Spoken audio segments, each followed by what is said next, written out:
One video then no video, ये series में आपका स्वागत है। इसमें हम गारंटी लेते हैं कि अगर आपने ये वीडियो को पूरा देख लिया तो आपको दूसरा कोई भी वीडियो देखने की जरूरत नहीं पड़ेगी। तो चलिए शून्य से शुरू करते हैं। टीवी में आपने बहुत सारी एडवर्टाइज देखी होगी म्यूचुअल फंड के बारे में कि म्यूचुअल फंड सही है, लेकिन क्या ये सच में सही है, ये भी जानना बहुत जरूरी है। 5000 से भी ज्यादा स्कीम्स मार्केट में अवेलेबल है, तो क्या सबकी सब स्कीम सही है या यहाँ पे भी होता है कोई स्कैम? आज म्यूचुअल फंड्स के बारे में सब कुछ जानेंगे डिटेल्स में। म्यूचुअल फंड क्या होता है, कैसे काम करता है, कितने टाइप्स होते हैं, क्या फीचर्स होते हैं, फायदे और नुकसान क्या है, ये सब देखने के बाद आप इजीली डिसीजन ले सकते हैं कि आपको म्यूचुअल फंड में इन्वेस्ट करना है कि नहीं। सबसे पहले जानते हैं कि लोग डरते क्यों है म्यूचुअल फंड से। तो डरने की कोई भी जरूरत नहीं है। म्यूचुअल फंड्स कोई स्कैम या फ्रॉड नहीं है, बल्कि एक ओपन इन्वेस्टमेंट बिजनेस है जो हर एक रिटेल इन्वेस्टर कर सकता है। 5000 स्कीम्स में से अगर आप बुरे से बुरी स्कीम में भी गलती से इन्वेस्ट कर लेते हो और अगर होल्ड करते हो 5-7 साल, तो भी आपको एफडी से बहुत ही ज्यादा रिटर्न मिलेगा। यानी कि आप एफडी से तो एनी टाइम बेटर परफॉर्म करते रहोगे। मिनिमम म्यूचुअल फंड का जो रिटर्न होता है वो 10 से 12% का होता है और मैक्सिमम जो होता है वो 20 से 22% का होता है, जो एफडी से बहुत ही अच्छा है। तो देखने जाए तो जेन्युइनली म्यूचुअल फंड सही ही है और उससे डरने की हमें बिल्कुल भी जरूरत नहीं है। तो आइए चलिए शुरू करते हैं बिना देरी किए। म्यूचुअल फंड समझने से पहले हम समझते हैं कि इन्वेस्टमेंट के 3 तरीके होते हैं। पहला होता है आप खुद फाइंड करो अच्छा स्टॉक और उसमें इन्वेस्ट करो, लेकिन ये इतना भी आसान नहीं होता है। ये बहुत ही टाइम कंज्यूमिंग प्रोसेस है जिसमें आपको अच्छे स्टॉक्स को फाइंड करने में बहुत ही वक्त जाता है। उसमें भी अगर आपको नॉलेज नहीं है तो और भी ज्यादा टाइम इसे सीखने में लग जाता है। दूसरा तरीका होता है कि मार्केट में ऐसे फाइनेंस एडवाइजर होते हैं जो आपको सजेशंस देते हैं कि ये स्टॉक बाय करो या ये स्टॉक सेल करो, लेकिन इसका भी एक डिसएडवांटेज है कि वो तो सिर्फ आपको बोल देते हैं, लेकिन बाय और सेल आपको ही करना पड़ता है। तीसरा तरीका होता है म्यूचुअल फंड्स, जिसमें ना आपको बाय या सेल करना है, ना ही आपको कोई स्टॉक्स का रिसर्च करना है, क्योंकि यहाँ फंड मैनेजर्स ये सारा काम आपके लिए करते हैं जो एक्सपर्ट होते हैं ये फील्ड्स के। तो ये सबसे इजी तरीका है इन्वेस्टमेंट करने का।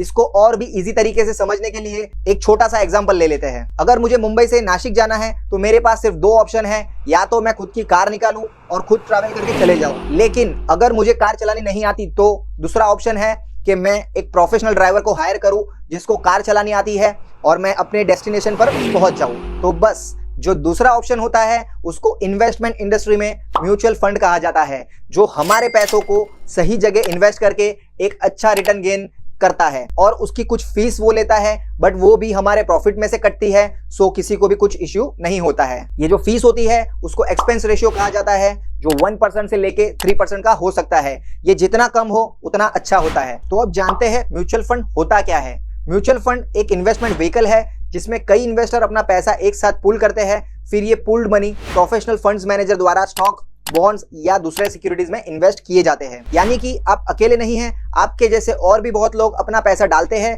जिससे एक बड़ा फंड बनता है। इसका फायदा ये है कि आपका पैसा अलग अलग एसेट्स में इन्वेस्ट होता है, इससे रिस्क कम होता है, क्योंकि अगर एक एसेट्स की वैल्यू गिरती है तो दूसरे एसेट्स का आपको फायदा मिल सकता है। फंड मैनेजर्स जो एक्सपर्ट होते हैं आपके पैसों को सही जगह इन्वेस्ट करते हैं, वो मार्केट की रिसर्च करते हैं और डिसीजंस लेते हैं ताकि आपको अच्छा रिटर्न्स मिल सके। सो अब आपको कोई भी स्टॉक्स को एनालाइज करने की जरूरत नहीं पड़ती, ना ही आपको कोई बाय सेल करना पड़ता है। सिर्फ आपको एक अच्छा म्यूचुअल फंड सिलेक्ट करके उसमें इन्वेस्ट करना होता है, बाकी आपका सारा काम म्यूचुअल फंड्स के मैनेजर करते हैं। इसकी और एक अच्छी बात यह है कि अगर कोई शेयर का प्राइस 10,000 है और आपके पास सिर्फ 500 रुपीज है तो आप वो शेयर्स को नहीं खरीद सकते, लेकिन म्यूचुअल फंड 100 लोगों से ऐसे 500 रुपीज लेके 50,000 इकट्ठा करता है और 10,000 के 5 शेयर्स में इन्वेस्ट करता है और उसके बदले 100 लोगों को एक यूनिट प्रोवाइड करता है जिसे NAV कहते हैं, नेट एसेट वैल्यू। अगर ये एग्जांपल में NAV 10 रुपीज लेते हैं तो अगर 10,000 की शेयर का प्राइस अगर फ्यूचर में 20,000 हो जाता है तो NAV की वैल्यू भी 10 रुपीज से 20 रुपीज हो जाती है,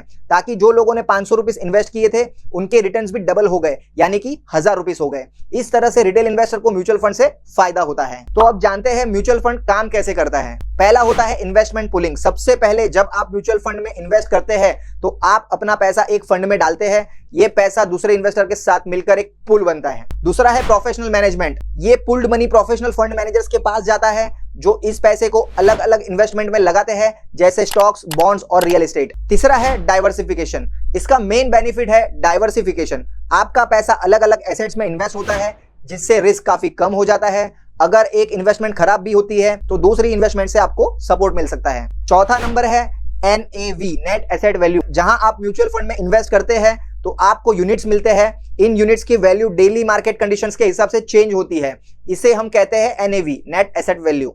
पांचवा है SIP, systematic investment plan.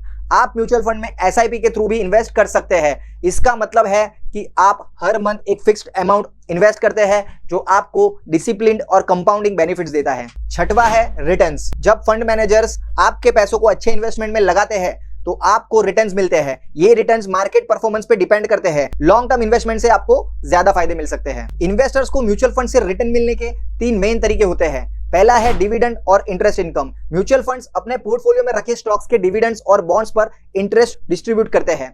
Fund अक्सर इन्वेस्टर्स को ये चॉइस देते हैं कि वो डिस्ट्रीब्यूशन के लिए एक चेक ले या अपनी अर्निंग्स को री इन्वेस्ट करके म्यूचुअल फंड में और भी शेयर्स ले। दूसरा है पोर्टफोलियो डिस्ट्रीब्यूशन। अगर फंड किसी ऐसे सिक्योरिटीज को बेचता है जिनकी प्राइस बढ़ गई है तो फंड कैपिटल गेन रियलाइज करता है। तो ज्यादातर फंड्स भी इन्वेस्टर को डिस्ट्रीब्यूशन के रूप में देते हैं। तीसरा है कैपिटल गेन डिस्ट्रीब्यूशन। जब फंड के शेयर्स की प्राइस बढ़ जाती है तो आप अपने म्यूचुअल फंड शेयर्स को मार्केट में प्रॉफिट के लिए बेच सकते हैं। अब हम बात करेंगे म्यूचुअल फंड्स के अलग अलग टाइप्स के बारे में। पहला होता है इक्विटी म्यूचुअल फंड्स। ये फंड्स आपके पैसे को स्टॉक मार्केट में इन्वेस्ट करते हैं। इसमें रिस्क ज्यादा होता है लेकिन पोटेंशियल रिटर्न्स भी हाई होते हैं। ये लार्ज कैप, मिड कैप और स्मॉल कैप स्टॉक्स में इन्वेस्ट कर सकते हैं। दूसरा है डेब्ट म्यूचुअल फंड्स।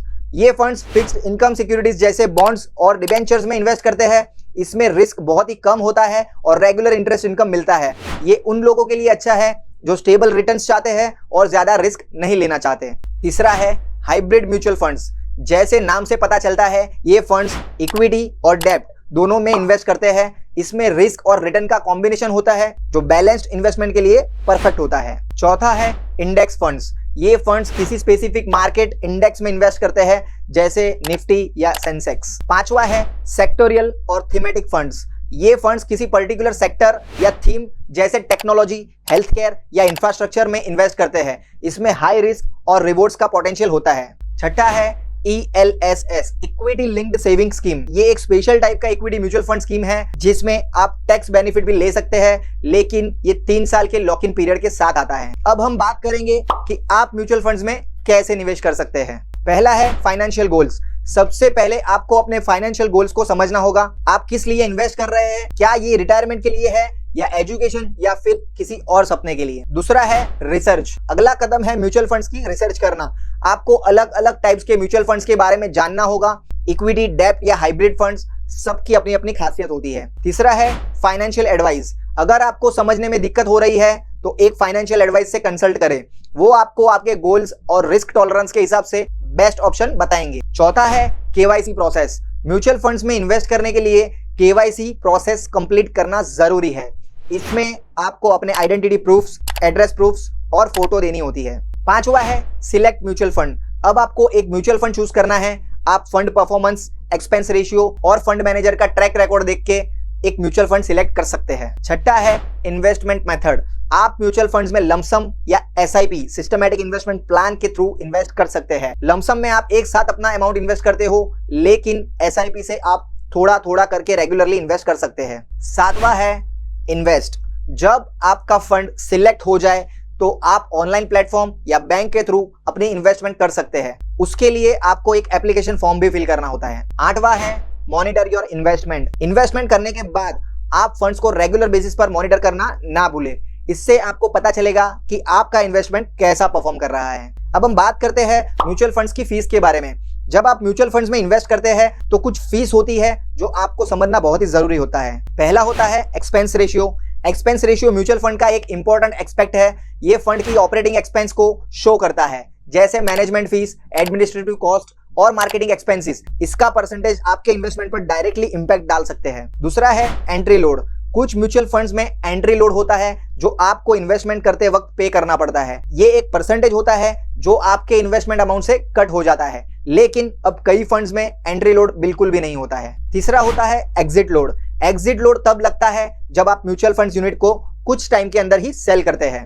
ये फंड्स की पॉलिसी पर डिपेंड करता है और इसका एम लॉन्ग टर्म इन्वेस्टमेंट को इंकरेज करना होता है। चौथा है ट्रांजैक्शन फीस। कुछ प्लेटफॉर्म्स या ब्रोकर्स ट्रांजैक्शन फीस भी चार्ज कर सकते हैं जब आप म्यूचुअल फंड्स बाय या सेल करते हैं। ये फीस प्लेटफॉर्म के हिसाब से अलग अलग होती है। पांचवा है परफॉर्मेंस फीस। कुछ actively manage mutual funds performance fees भी चार्ज करते हैं जो फंड की परफॉर्मेंस पर बेस्ड होती है। अगर फंड अपने बेंचमार्क से अच्छा परफॉर्म करता है तो आपको एडिशनल फीस भी देनी पड़ सकती है। छठा है टैक्स इम्प्लीकेशंस।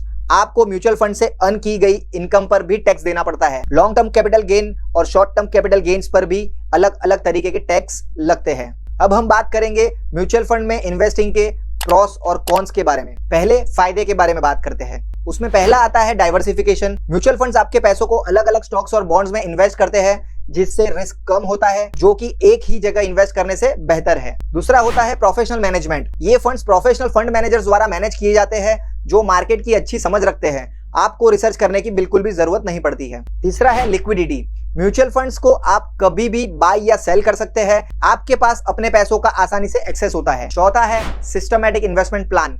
आप SIP के थ्रू छोटी छोटी अमाउंट्स में रेगुलर इन्वेस्टमेंट भी कर सकते हैं। पांचवा है वैरायटी ऑफ ऑप्शंस। मार्केट में अलग अलग टाइप्स के म्यूचुअल फंड्स हैं जैसे इक्विटी, डेब्ट, हाइब्रिड और इंडेक्स फंड्स।